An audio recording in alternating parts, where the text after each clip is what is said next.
right, Jean, it's the top of the hour and we're recording, so it's all on you, my friend. Okay, great. Thank you. Good morning, everyone. It's so nice to see you all, or good evening, I should say, whatever. Good day, whether it's day or night in your neck of the woods. Today is Thursday, and it is March 25th already. Wow. This month is just flying by. And this is the Will Work for Food, the New Possibilities Hour. And so it's a pleasure to have everyone here. Our special guest today is Michael Lang. I'll introduce him in a moment, but first of all, some of the fun housekeeping matters. First of all, this is being recorded. You all saw that as you came in. But let's see, how are we doing with the donations, Natalie? Everyone is so generous. It's fantastic. Jean, I'll take that. Good morning to everybody. As everybody knows, we don't charge. It's okay. We don't charge for these great webinars. Rather, we ask people to contribute to a food bank, either of their choice or one designated by our guest speaker every week. And our audiences have been so generous ever since Natalie Armstrong-Moton founded the Will Work for Food project last spring when the lockdowns began. So hats off to Natalie for that, and hats off to our audiences in the ADR and litigation communities. So far, our audiences have contributed $93,805 worldwide to combat food insecurity. Thank you so much to everybody. Jean, back to you. Yes, thank you, Jeff. That's just so fantastic. We're going to hit 100,000, if not this week, then I would guess within 2 weeks, but that's just great. Thank you all for your generosity. So moving right along, today's speaker is Michael Lang. Michael's from Florida, and for over 40 years, Michael has mediated family, workplace, and organizational disputes. He has designed and presented introductory and advanced mediation and conflict management courses, workshops, and webinars in the US and internationally. Michael created one of the first graduate programs in conflict resolution in the US at Antioch University in 1992 and served in a similar role at Royal Roads University in Victoria, BC. He has authored The Practitioner's Guide to Reflective Practice in Conflict Resolution in 2019, co-authored The Making of a Mediator, Developing Artistry in Practice in 2000, and he is the lead author for a series of ebooks, Divorce and Separation, a Practical Guide to Making Smart Decisions. He is the co-creator and co-editor of Living Together, Separating, Divorcing, Surviving During a Pandemic, and Family Conflict During a Pandemic, Stories of Struggles and Hope, which is his latest book here in 2021. Michael has created a video series called In Their Voices, and he currently facilitates 9 monthly online reflective practice groups for practitioners. I believe that you can find information in his videos at www.thereflectivepractitioner.com. THEREFLECTIVEPRACTIONER.com. Couldn't have gotten that any longer, right, Michael? Yeah, that's great. Anyway, Michael, why don't you tell us about your charity or your food bank today, and then the floor is yours. Thank you so much. Yeah, thank you. First of all, to the three of you, Jean and Natalie and Jeff, I am just as a human who walks this planet grateful that you started this initiative and you're bringing people together and raising these funds. It's a remarkable enterprise, and I'm proud to be able to be one small part of that. So the food bank in our area that serves 2 counties is called All Faiths Food Bank. And although there are 1 or 2 other food banks in the area, I chose this one because for a couple of reasons. One, its breadth of service, and secondly, because it really does seek in an ecumenical way to address food insecurity. Great. Thank you. Well, then it's about time to go ahead then and get to us talking about a reflective practice, correct? I am. Okay, and the food bank's location is in the chat, okay? So Michael, take it away. Great. Thank you again, Jean and Natalie and Jeff. I'm going to share my screen in just a minute with some slides that I'd like to go through. I've mentioned to Jeff, who was moderating the chat, that if you have questions as we go along, you're welcome to ask them. Jeff is going to kindly has agreed to look at them and see if they fit during my conversation with you, or whether they're better held to the end. In any event, we will have time at the end for your comments, questions, and good. So I'm going to begin.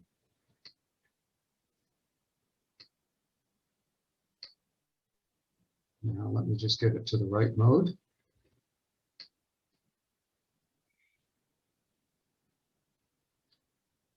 Hope you can all see, and we'll proceed. So this is my, sorry, I'm having a little difficulty here. Great, there we go. This is what I want to go through today. Just a general definition of what is reflective practice, and also a little bit of what it's not, because a lot of people have a misunderstanding about the nature of reflective practice. Secondly, because I am at heart a practitioner, so I'm always asking the question, what's in it for me? What's going to make a difference to my practice? How is something that I learn, something that I read, something that I study, how is it going to make a difference when I sit in the mediator's chair and work with my clients? We're going to talk about reflective debrief, which is a process, a conversation between two or more people that utilizes reflective practice methods in order to help a practitioner improve the quality of their practice. And although the reflective debrief process can be used one-on-one, some people even do it solo. In the most effective, the most exciting, dramatic, and dynamic way to really use these methods is in a group. So as I said, at the end, I'm going to talk a bit about how you could start or join a reflective practice group. So I titled this, Does Practice Make Perfect? Because there is some notion that that's what we can do, that if we just keep practicing, that the more situations we encounter, the more work we do, the better will be the quality of our work. But as Jillian Michaels points out, if you're making a tremendous amount of mistakes, all you're doing is just deeply ingraining the same mistakes in your practice. So practice does not always make perfect. Practice is critical, but practice with reflection is what really improves the quality of people's practices. And there's, for those who like a little bit of humor, a quote from Stephen Wright. All right, I'm going to move on. So you may wonder what a dog raising its paw in the air has to do with the story that I'm about to tell, and how that relates to reflective practice. And I hope that that it will all become clear as I tell you this story. And the story goes back to 1985. And I had been a practicing mediator, although not a busy mediator, for a number of years before this. And I heard about an organization called the Academy of Family Mediators. And I was intrigued, and they were having their annual conference that year in San Rafael, California, which was the town adjacent to where my brother lived. It still does. And I thought, well, this will be a great opportunity. It's a twofer. I can go to the conference and I can spend some time with my brother. And so I did. And as I prepared to go, I made a couple of decisions. One, I am by nature an introvert. I don't do cocktail party kinds of conversation. But I said to myself, when I go, I am going to walk up to people walk up to strangers, introduce myself, and begin a conversation. I just needed to do that to make contact with people. And secondly, and here's how it relates to the dog with his or her paw raised, anytime there was an offer to be a mediator in a role play, my hand would be the first one up. And so it went. And the first morning, there was a workshop that I was really intrigued about called Ericksonian Hypnotherapy Approaches to Mediation. And it was based on the work of a psychiatrist named Milton Erickson, who used stories really for hypnotherapy. And there's a book written about him, and I read the book about him, and I read some of Erickson's work when I was doing some studying in family therapy. So I was really intrigued to go. And we walked into this a fairly large room. There were probably 50 to 60 people attending this workshop. And all around the room on sheets of butcher paper were printed 26 different techniques that the presenters had gleaned from Milton Erickson and that they were teaching us to use in mediation practice. And the first hour and a half, they went through these and described them and talked about them. And we took a break, and immediately when we returned, they asked for, and there went my hand, as the word volunteer left their lips, my hand was raised, and there I was doing a mediation in front of 50 to 60 people. And you have to understand that I practiced in Maine. Nobody ever saw what I did. And that's really true. So much of our work anyway, we do it in private for good reason. But I was really determined that I needed to get some feedback, to have some understanding of whether what I was thinking I was doing as mediation was actually good, decent, effective, and helpful. And two people were then invited to play their roles, and I won't describe in detail what the issue was, but we got the mediation started, and it went on for about 25 minutes. I had no idea. For me, it seemed like 3, but I later learned that it was about 25 minutes. And it ended when the 2 presenters came up and stood behind me, each with a hand on my shoulder to stop the mediation. And they said to me, "That was absolutely brilliant." Well, imagine how I felt. Pretty good, to have that kind of a compliment in that situation. And the 2 role players also provided really, kind and generous comments. They thought that what I did was useful, it was effective, it made a difference for them. And throughout then the rest of the conference, people would come up to me and they would say, "How'd you learn how to do that? Lawyers aren't supposed to know how to do stuff like that. That was terrific. Who are you again?"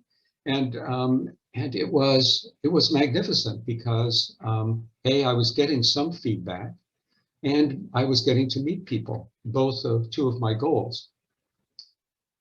But we stayed. It was at a Catholic school in San Rafael. We stayed in little dorm rooms, and I would go back to my room at night and lie on my bed and look up at the ceiling and say to myself, "You're a fraud." And the reason I would say that is because I knew that there was no way I could replicate what I had done, because I didn't know what I had done. It just sort of flowed out of me. I had no real basis to understand my own approach. I didn't have any real theory to back me up. I had no way of understanding why one particular intervention was useful. So I couldn't repeat it in any other situation or circumstance. So it was really bittersweet for me. And I was determined that there were two things that I took away from that experience. One was that I needed a real solid grounding in theory in order to be able to structure my interventions according to certain values and principles. But that was really key, because then I could assess why something might be working and why something might be less effective. And the second lesson that I took away was I needed to figure out how it was that I could learn from my experience. I would have these experiences, but if I couldn't learn from them, then they were a succession of one-offs. I couldn't just say, well, because something worked with this in this situation, it will necessarily work in another. I couldn't believe that that was necessarily true. Also at that conference, I was introduced to a book called The Reflective Practitioner by a man named Donald Schoen. And I went home, I thought about it, and a few months later I bought the book and I began to read it, and my eyes, I had one of those moments like you see in cartoons, you know, where eyes go bulging out of the cartoon character when they recognize something. Well, that's what was happening for me, was the realization that there was a way in which I could learn from my experience and improve the quality of my work so that I could feel more confident about what I was doing and more competent for the benefit of the clients. I want to say before I move on to the next slide that although I'm talking about reflective practice in the context of mediation, in fact, Donald Schoen was a professor at MIT in the School of Architecture. And the examples used in his book come from the School of Architecture.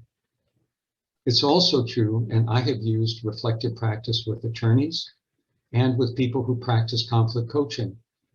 And in writing my books, I understand that there are applications of reflective practice in accounting, in nursing, social work, teaching, even athletic coaching.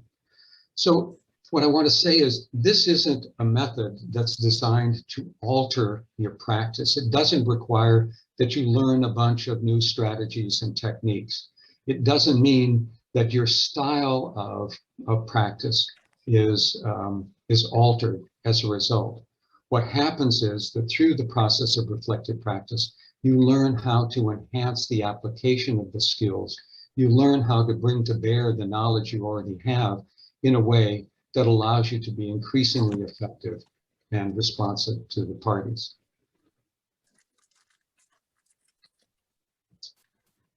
So here are two definitions of reflective practice. It's understood as the process of learning through and from experience toward gaining new insights of self and or practice.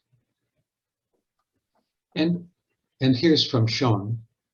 And in particular, this is the one that I use most in my own thinking, that the process occurs when the practitioner allows himself or herself to experience surprise, puzzlement, or confusion in a situation which he finds uncertain or unique.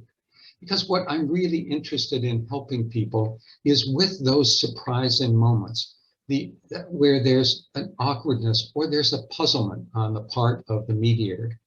And it could be in a situation such as I described at the conference, one where I did something really, really well, but I was puzzled because I couldn't fully grasp what had happened and why it had worked. And it's also used in situations where people are puzzled because they bumped up against an experience with their clients that is in some way different, and their strategies and techniques aren't working the way they expect that they might.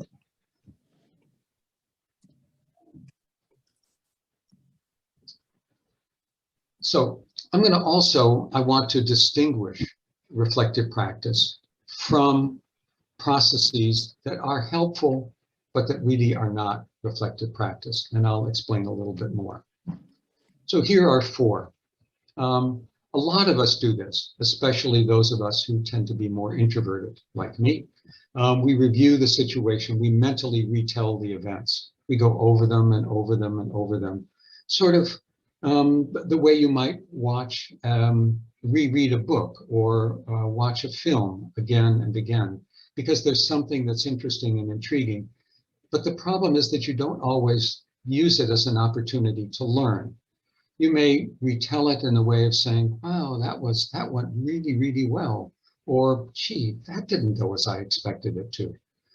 But it's not necessarily associated with learning that can help you develop your skills to be more effective in the future.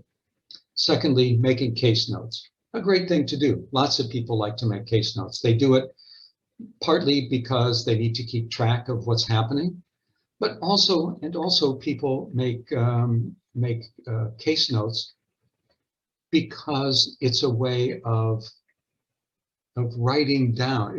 It's doing on either on your computer or with pencil and paper what the mentally retelling does. You're writing down the events. You're making some notes, but again, without some process of reflection, there's not genuine learning that's likely to occur. It could, but it's less likely. The third is often we hang out with colleagues.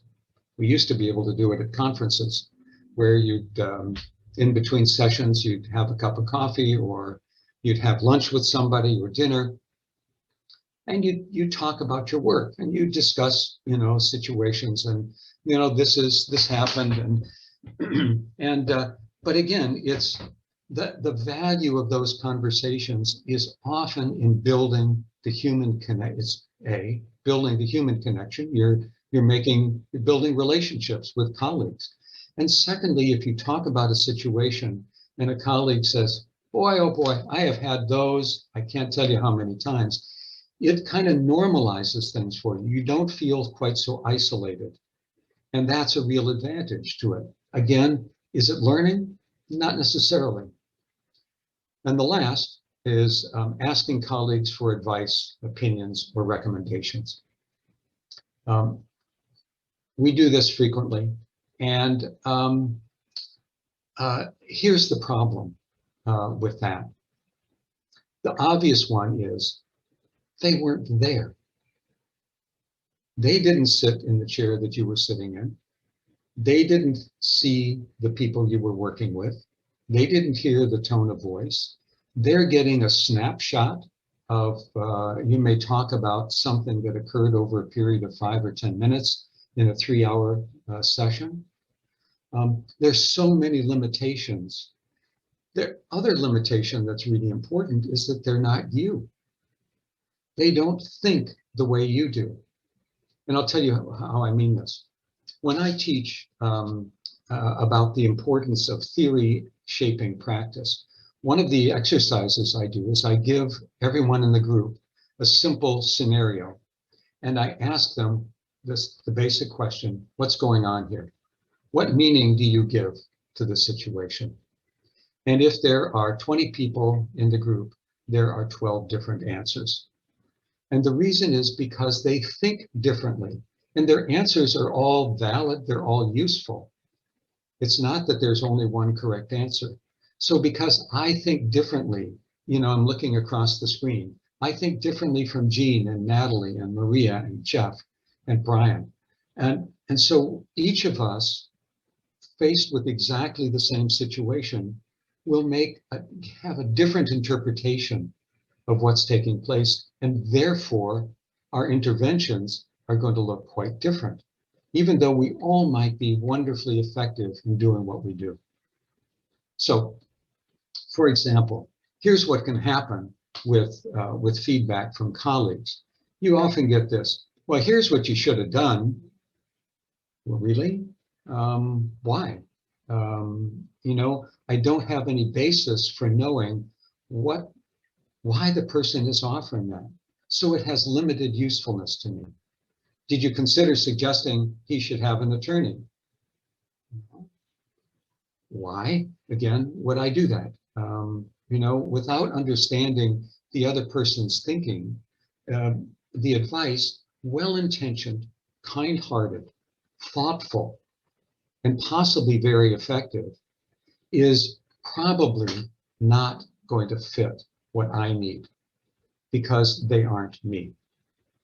So we could go through all of these, but I think you get the idea of this. So my point about this is practice alone doesn't make perfect. We become better, more adept, more resilient, more resourceful, and more effective if we learn through and from our experiences. And the process of reflection, a thoughtful, focused process, is what really helps us take a puzzling situation and get an aha moment that is both effective with respect to that particular situation, but it also enhances our learning so that in future situations, we're that much more adept at what we do. So here are the problems that I see that lead us to wanting to work in groups and wanting to get the kind of feedback, if you will, that comes through the process of reflection and in reflective practice groups. So A, we work in isolation. A longtime friend, Jay Fulberg, whom some of you probably know, addressed a conference, and he began his remarks this way. He said, mediation's a lot like sex. And he paused because he's smart and he knew it would get a good laugh, and it did. And he said, it's done in private and we don't often talk about it. And that's the situation that we find in. There's some of us who have the benefit of working in practices where we can share experiences with colleagues, but for the most part, we practice alone. Some of us practice in co-mediation, and that's a marvelous opportunity. But for the most part, we do practice in isolation. Secondly, we don't get to talk about it because of confidentiality. It really limits our ability. We need to be in a setting where we can be sure that what we relay is either altered in a way that protects the privacy of the people we're working with, or that we're talking with somebody who can be trusted to hold that confidence. Next, we don't have in the field of conflict resolution practice, we don't have systems for supervision or mentoring. In almost every other profession, that's true. In fact, I can't think of another profession where it isn't true, where people don't go through, as in medicine, an internship and a residency. Social workers are required to have, in most jurisdictions, 2,000 hours of supervised practice before they can become licensed. Teachers are supervised. I could go on and on, but I think you get the point. That we don't have this. People go to their 40-hour training. They attend continuing education classes, all of which is wonderful. But it's different from real supervision and genuine mentoring. And part of the reason is for this, and this is the last point I want to make here, is because training courses webinars like this, seminars, they involve collective, not individual learning. I mean, yes, you get sometimes people get to experience role plays and get particularized feedback on that. But by and large, the learning is collective. And reflective practice groups are an opportunity for us to learn with one another, and in a way that is lightly structured. And I'm going to talk a bit about what I mean by a structure. It's not regimented, but there is a particular format. So here are some of the reasons for reflective practice. Just summarizing what I've said. Practice alone doesn't make perfect. Secondly, success rates only tell a part of the story. You know, what's your percentage of success? Okay, good. I'm glad you know, that in that sense, parties have reached agreement. That's marvelous. That's what we do this for, is to help parties. But that doesn't necessarily translate into continuing development and continuing your resourcefulness and improvement. Reflective practice gives us a way to talk about what was helpful and to learn from that and to learn why it was particularly helpful or why something was off the mark. Learning strengthens skills, deepens knowledge. It fundamentally, and this is quite interesting because it does track a bit with mediation. Just as we think about self-determination and mediation practice, it's very much the same in reflective practice and in reflective practice groups. It's a process of self-exploration. This is about the individual exploring the terrain of their own experience in order to learn something about themselves. And it results in self-discovery. And we know that self-discovery, just as we know about this in terms of working with parties in mediation, when they understand the issues at hand, when they have all of the information available to them in order to make sound decisions, they have the opportunity to make good choices. They discover the solution that makes sense to them. And the same thing is true with reflective practice. I want to tell you another story. And Jeff, if there are any questions at this point, this is a good moment. If not, I'll just keep meandering on. No, please go ahead. Please go ahead. Thank you. Thank you, Jeff. So my first image was of a dog raising its paw. Now I've got tic-tac-toe. What in the world does this have to do with reflective practice and conflict practice? Well, I'll tell you. The story takes place on an evening flight, the last one of the night, from Atlanta to Sarasota. It's about a 1-hour flight. And I was on my way home and grateful. I'd been gone for a few days and I was really eager to get home and to be with my wife. And I had a very comfortable aisle seat. I sat down. I got out a book I wanted to read. And I noticed next to me in the middle seat was a young girl. She was probably 8 years old, may have been 7, may have been, but about 8 years old. And she was on her knees. This was before we started taxiing and so on. And next to her on the window side was a man whom I later figured had to be her dad, given the interaction between the two of them. And she was using the seat back console to play a game. She had a controller in her hand and she was intently focused on the little screen in front of her.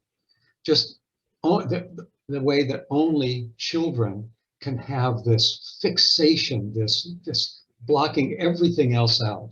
And she was just intent on playing this game, which I subsequently learned was tic-tac-toe. And it was with fishes and penguins instead of X's and O's. And she continued to play after we finished taxiing and we're in the air. And after a little while, she turned to her dad and she said, I don't know if I like this game very much. Nobody wins. It always ends up, with a tie. That's no fun. And the father said, so how are you playing the game? And she described. He said, is there any other way you could play the game? And she thought for a minute.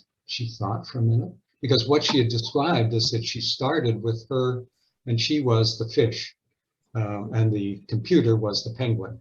She said, I put a fish in the middle. And then that's how I started. Okay. And then good, thank you for muting. She said, maybe I have an idea, she said. I'll put the fish up in a corner. The father said, well, let's see what happens. So she did, and she was quiet for 5 or 10 minutes. And then she said, Dad, I won 6 in a row. This is great. And then the father said, okay. And then she played the next game. She said, Dad, another tie. What am I going to do now? And the father said, well, what do you think? She said, I think the computer figured out how I was playing this game. And it changed the way it plays the game. And the father said, well, what do you need to do? She said, I need to think of a different way to play. And he said, well, what are those possibilities?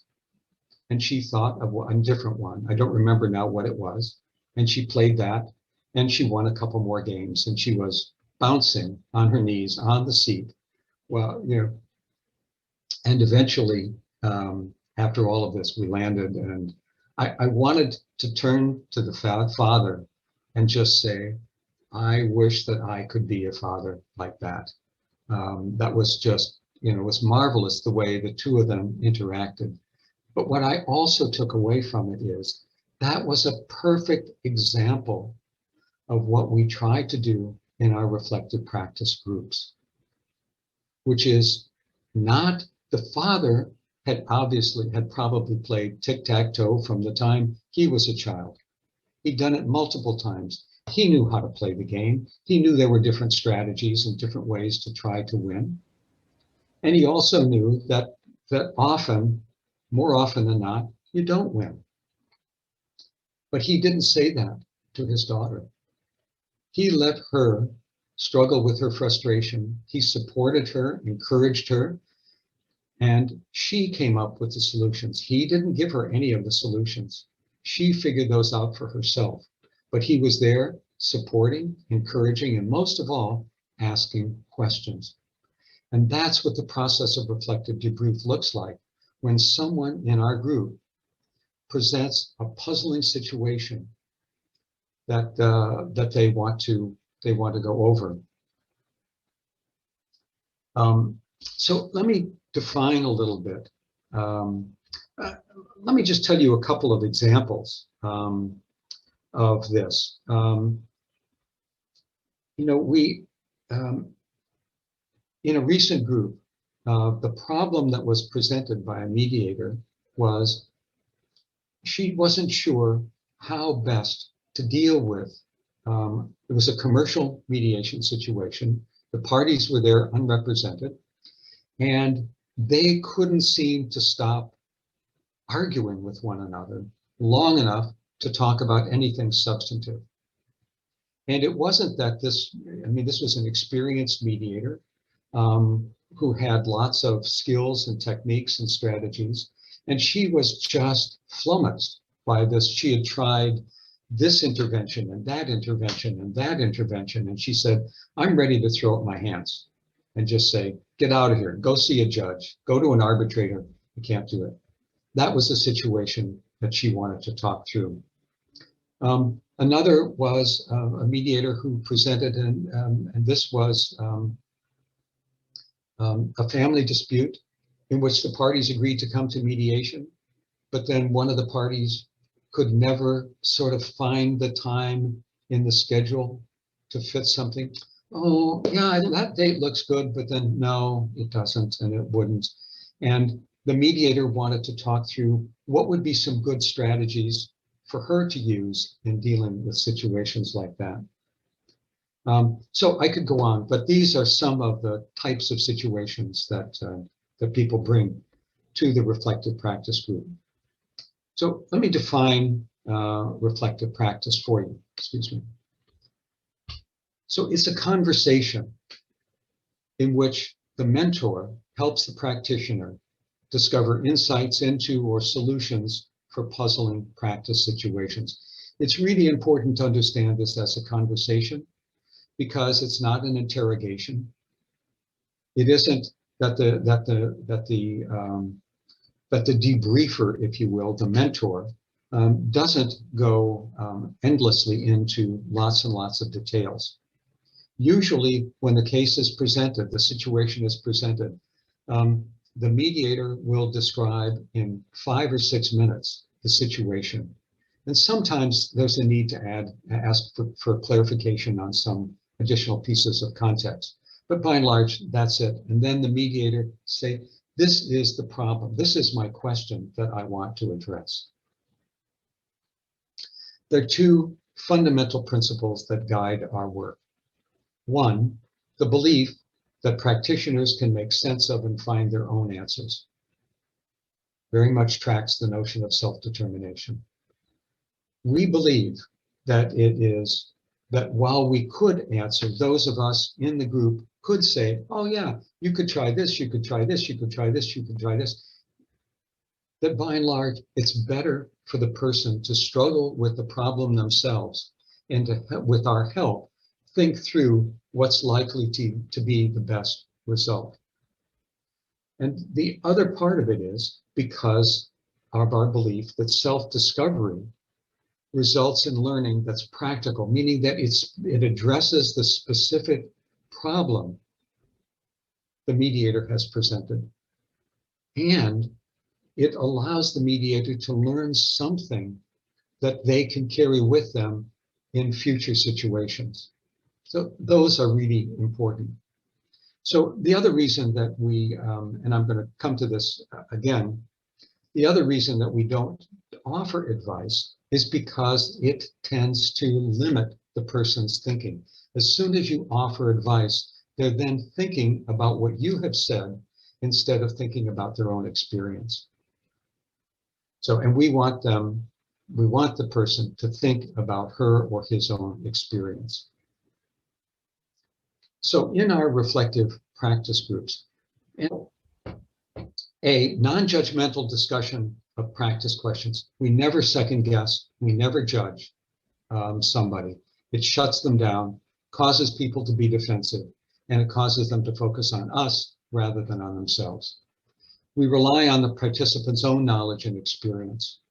The emphasis on individualized learning and self-exploration is, you'll see it's sort of like a mantra with me, that's so key.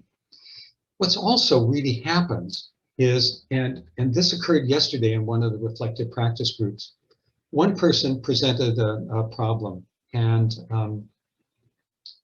at the end when she said, I'm done, every other person in the group, and there were 7 other people, said, let me tell you what I learned from what you just did. What you just talked about was really helpful to me. I can see how that's going to make a difference in my own practice. So it is a benefit, not just to the individual, but it has group benefits as well. So here's the basic process that we use for reflective debrief. We start at the top. We trust that the person who's presenting is there to learn what it is that she might need to learn. So they ask the question. This is what I'm struggling with. We don't assume what the problem is. She defines it, or he.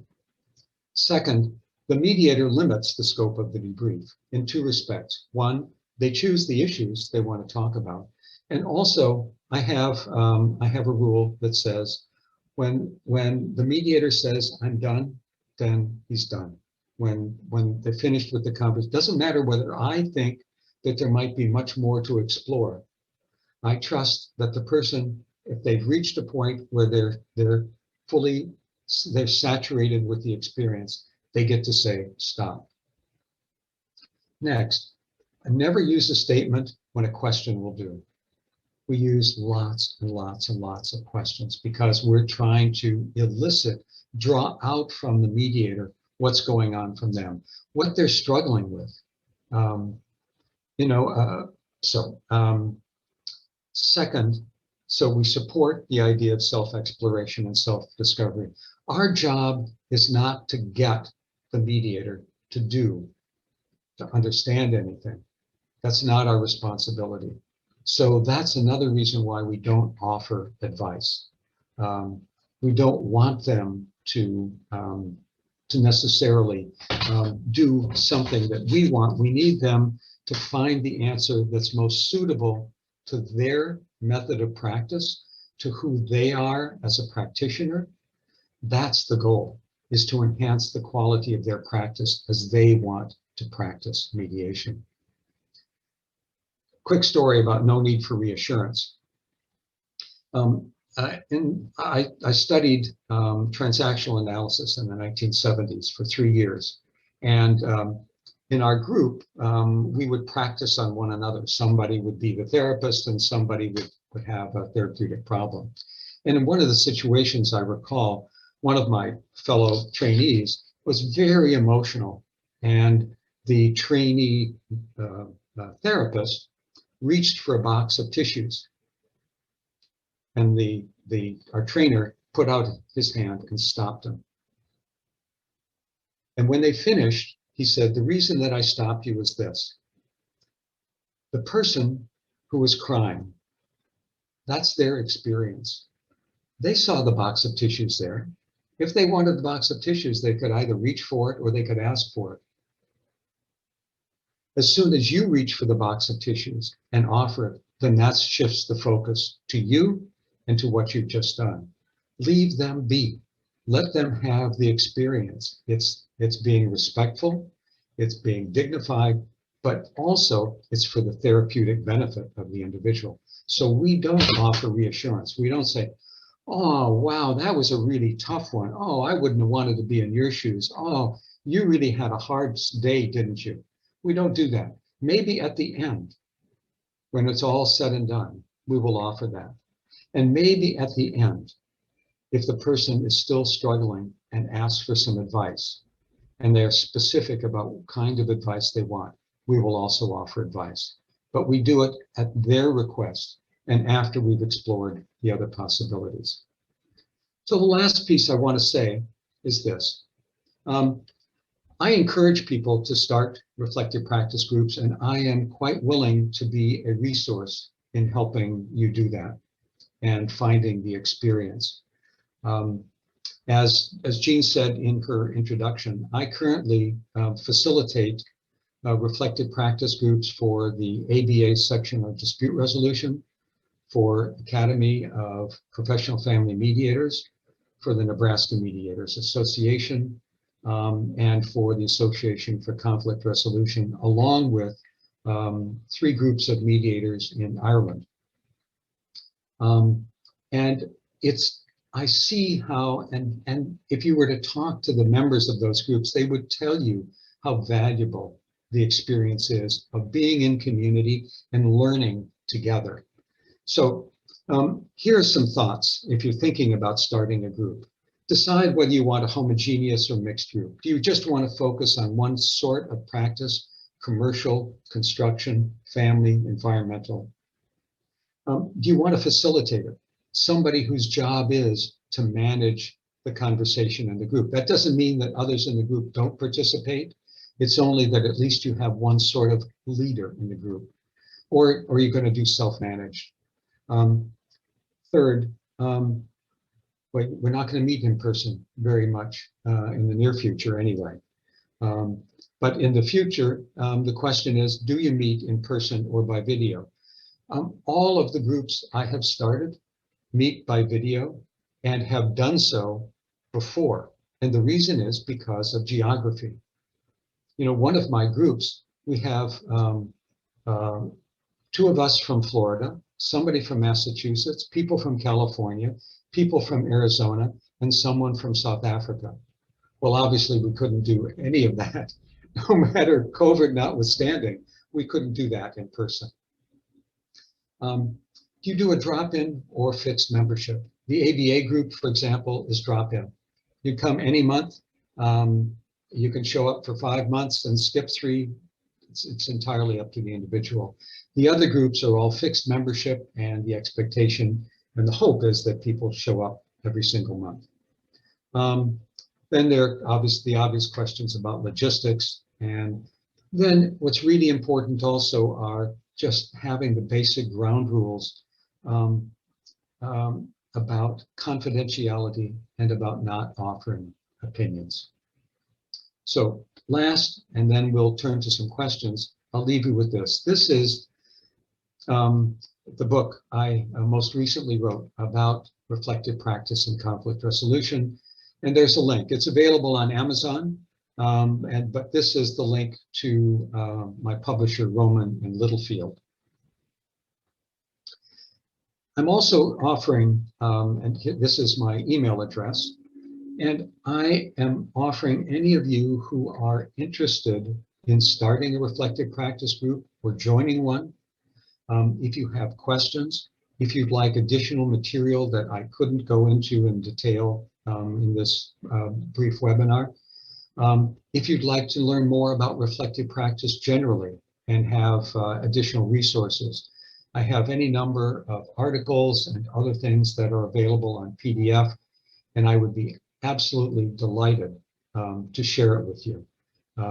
I believe so much in this process for enhancing the quality of our work that I want others to have the experience and to learn from it in their own ways. So I'm happy to do that. So let's see if there are questions.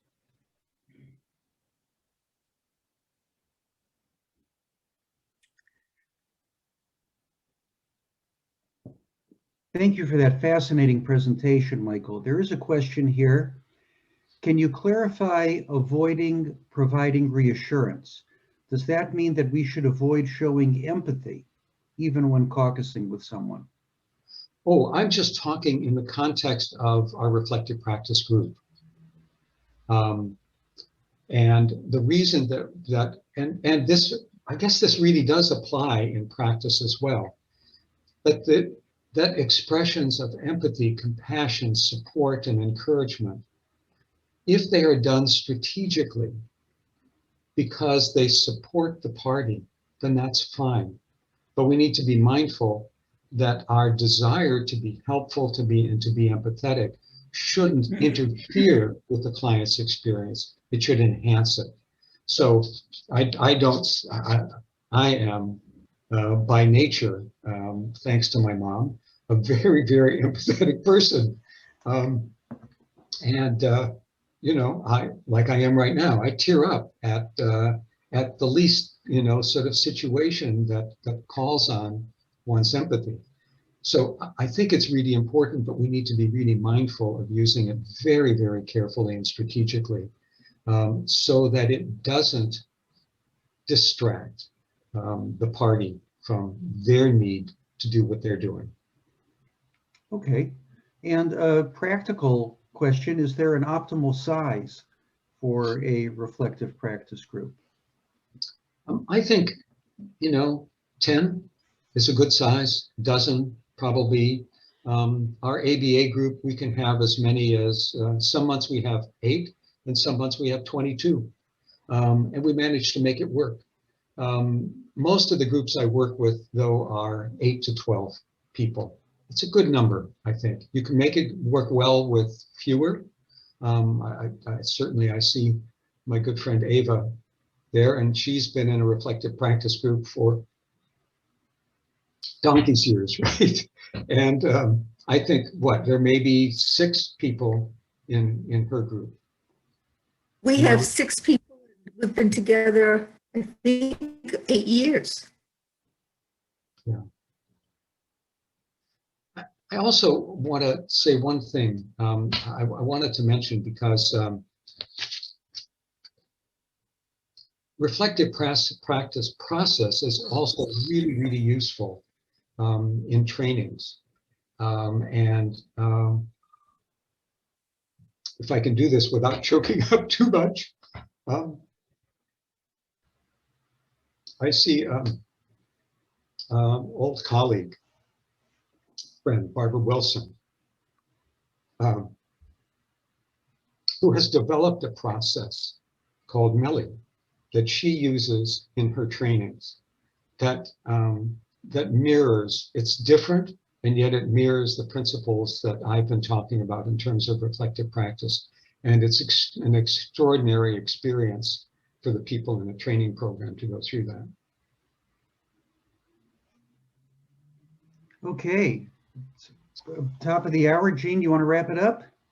Sure. Thank you so much, Michael. It was a pleasure. I mean, the comments that are in the chat are just so heartfelt in thanking you and in appreciating the information that you provided, the sentiment of everything. So on behalf of everyone, I mean, we had, I think it was over 100 people at one point were on, and thank you so much.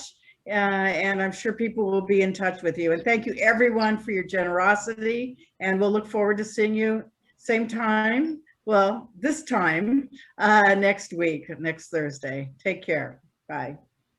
Thank you all. Thank you.